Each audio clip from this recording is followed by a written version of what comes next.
Hi mga ka-Diyos, sarap. Ayan, 4 AM na ngayon. No? Papunta kami ngayon ng Manawag sa Pangasinan. Dediretso na rin kami ng Baguio para ipa-bless yung car namin. Marungge. Ano? Sabi niya, ibagaman giniba lang, gatangan na tikwa. Ay, sas. Wala na. Boping spot. Ayan mga ka-Diyos, sarap. Nag-stop over muna tayo dito sa may Pampanga para bumili ng coffee or ng bread, kahit anong makakain natin ngayong umaga na to. Dapat talaga ang alis namin is 1 AM pero na-move siya dahil nga super pagod din kami dahil may pinuntahan kami kahapon at saktong-sakto rin dahil naman 2 PM pa naman yung sa amin sa may hotel, yung time namin. Kaya naman tara mag-almusal muna tayo. Mamaya na tayong kakain ng kanin dahil nga nag-stop over lang tayo para mabilis at hindi tayo matraffic mga ka-Diyos. Sarap.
Kunin mo ano ko.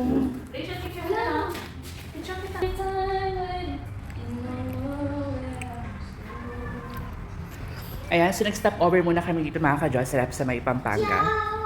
Yan. Dito kami sa may Dunkin Donut dahil medyo nagutom na kami. Ang usapan namin na alis kami ng 1 AM, nakaalis na kami ng 3:30. Dito na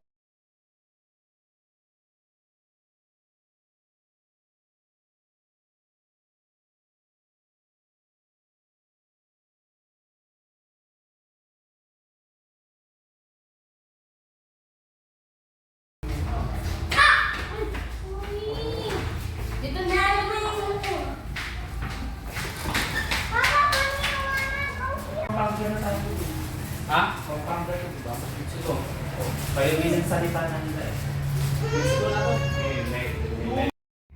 Ayan mga ka-Diyos, sarap tinake out na namin yung binili na coffee dahil nga kailangan maaga tayo dumating doon sa may Manawag para ipa-bless yung car dahil pupunta pa tayo ng Baguio para hindi rin tayo gabihin at matraffic at sigurado ko na mag-e-enjoy tayo ngayong araw na to. Ganito pala yung itsura dito sa may Pampanga mga ka-Diyos. Sarap, tingnan ang ganda, no? Ang linis din. Tabis?